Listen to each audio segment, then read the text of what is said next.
Asan? Asan? Asan? Asan? Asan? Ay! Kalaki nga nga as. Asan?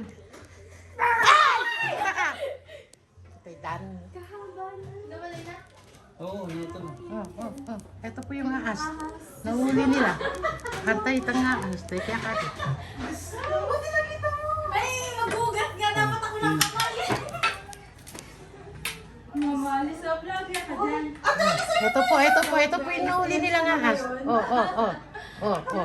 Kinukuha na po, kinukuha na. Kinukuha na po. Ay, hindi na vlogger pa.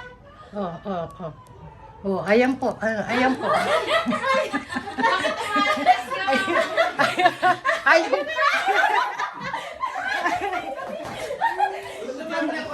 Ayan po yung ahas. Wala na yan. Nagkagulo po ang lahat.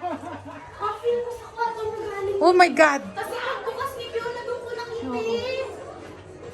Dahil pag ganun siya.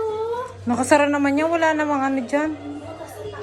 Wala, sarado. Hindi, baka pag nakabukas yan, no?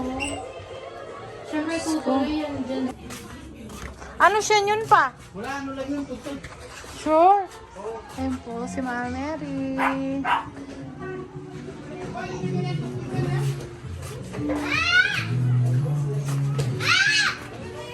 Na?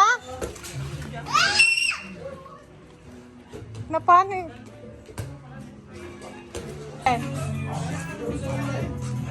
Oh. Thanks. Nakakatakot na po. Yung mga baby namin walang takot. Pumupunta pa. Ano ba yun?